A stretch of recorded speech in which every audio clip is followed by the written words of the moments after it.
La Declaración Schuman, contexto e importancia en la construcción de la Europa moderna. Se conoce como Declaración Schuman al pronunciamiento público y ante la prensa por parte del ministro de Asuntos Exteriores de Francia, Robert Schuman.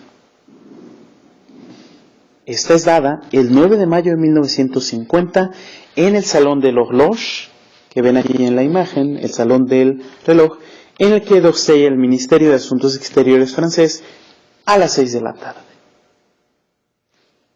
La pregunta aquí es, ¿qué importancia tiene esta declaración, una declaración que se hace el 9 de mayo de 1950?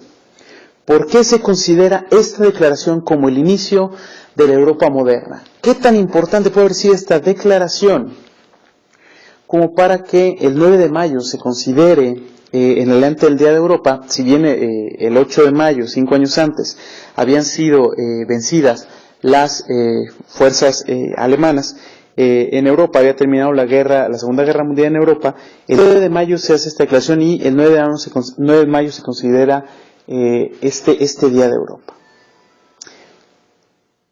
¿Cuánta será su importancia para que dos países con más de 150 años de rivalidad, a partir de esta declaración, y por parte de Francia, y en la cual lleva de la mano a Alemania, se inicie prácticamente un matrimonio? Por supuesto, difícil, pero en los hechos un matrimonio entre estos dos países, entre Alemania y Francia. Y su autor pues se ha considerado como uno de los fundadores de la Europa moderna.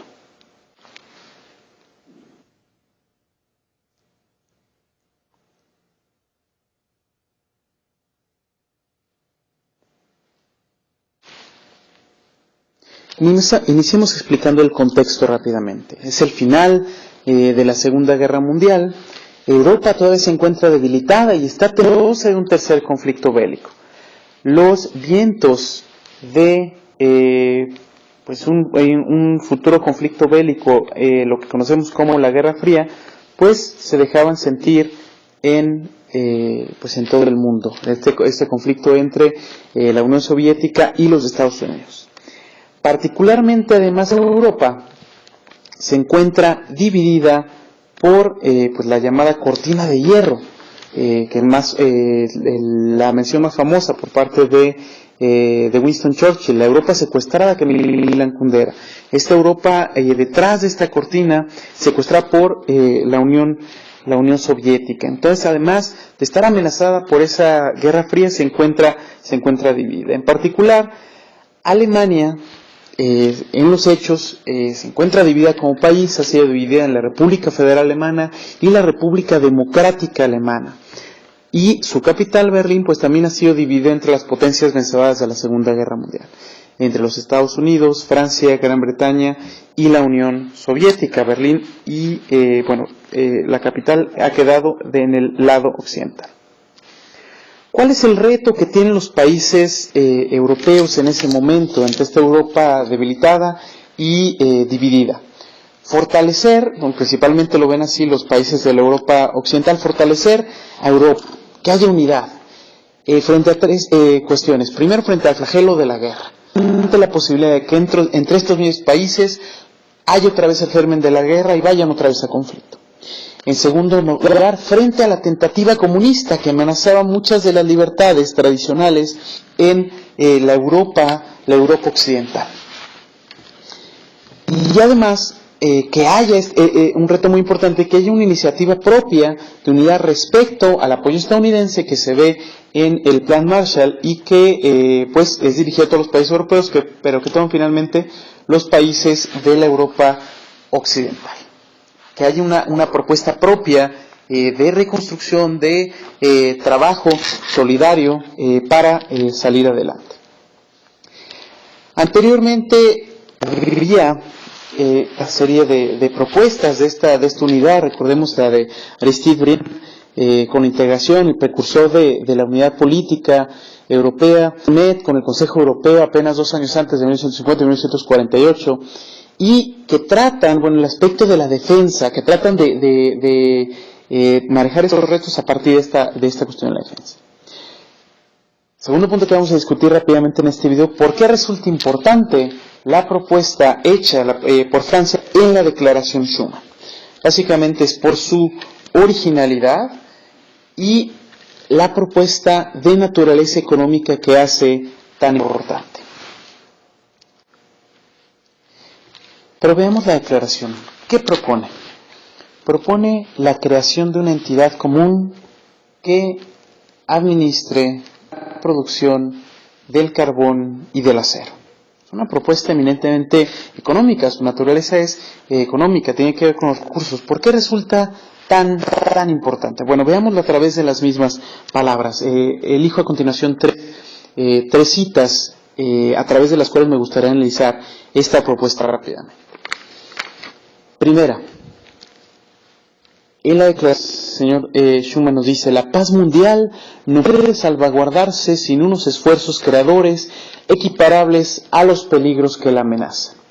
Los países europeos, aquí termina la cita, los países europeos habían tratado de construir esa paz, sin embargo, los antecedentes que teníamos, organizaciones que habían fallado en esta misión por la falta de voluntad de estos mismos países. La misma voluntad de un país, de estos diferentes países no había sido suficiente para mantener a las generaciones libres el flagelo de la guerra. En 2 ocasiones en sus vidas habían tenido estas guerras en Europa, lo cual era importante destacar que la voluntad de los países era muy importante como la voluntad que tenían de haber ido a la guerra, de esos peligros que amenazaban la solidaridad, la paz mundial, empezando por Europa. En segundo lugar, él dice: no se hará de una vez ni en una obra de conjunto, se hará a realizaciones concretas que creen en primer lugar una solidaridad de hecho. Fin de cita. Aquí lo que reconoce el señor Schuman es que su propuesta de generar esta administración común del carbón y del acero se queda mucho más corta de las propuestas quizá anteriores, de una gran integración política de la Europa, la defensa, todas estas iniciativas muy ambiciosas, pero que ahí es donde empieza. Se hará gracias a realizaciones concretas, cosas que se pueden hacer y que creen una solidaridad en los hechos. Y después en una tercera cita: la puesta en común de las producciones de carbón y acero entre Alemania y Francia cambia el destino de esas regiones, que durante tanto tiempo se han dedicado a la fabricación de armas, de los que ellas mismas han sido las primeras. Punto clave de por qué esta propuesta económica resulta tan importante para la construcción de la Europa moderna. El carbón y el acero son tradicionalmente, o eran en la época, los materiales de la guerra, son los materiales bélicos, los materiales con los que los países marchaban a la guerra. En particular, la problemática que tenían entre Francia y Alemania para la producción, el control de estos materiales, habían llevado incluso al conflicto por su mismo control. Sin embargo, estos mismos materias primas son las materias primas del desarrollo. Por lo tanto, el hecho de ponerlos bajo una autoridad común no solamente permite que se utilicen para fines pacíficos, sino que hacen que sea difícil que se utilicen para la guerra. Lleva del conflicto, que sea impensable de su naturaleza, a que la gente piense en la cooperación, en una solidaridad, en la construcción del desarrollo europeo. Ahí el conflicto es impensable, pero también lo hacen materialmente imposible. Es decir, los recursos con los que tradicionalmente se va a la guerra, ya están siendo no pueden ser utilizados para ello. No pueden ser utilizados para ello. ¿Cuál fue la respuesta a esta propuesta? Bueno, días antes, en Relaciones Exteriores, Schuman la había presentado, se había escrito con el canciller alemán, trató de hacer un contacto, esta propuesta, y la respuesta que recibe del canciller alemán, al menos de la República Federal Alemana, es muy positiva, muy optimista. En la declaración, es que quieran también unirse a esta administración común, a esta puesta en común de las producciones de carbón y acero, y recibe una respuesta favorable de Italia y del Benelux. Del Benelux, que son Bélgica, los Países Bajos y Luxemburgo. Con esto, estos 6 países crean, un año después, la Comunidad Europea del Carbón y del Acero, CECA.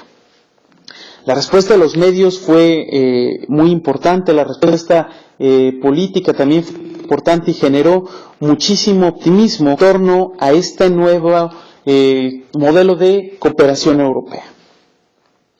Años después, también se complementa con otras iniciativas muy importantes, con el Tratado de Roma, con la parte comercial, con también las armas nucleares, ¿no? Ahora había una nueva fuente para el desarrollo, que era la energía nuclear, pero que también resultaba un material bélico, y bien había que ponerlo, si no bajo ese mismo control, bajo esquemas o bajo ideas similares a los del carbón y del acero.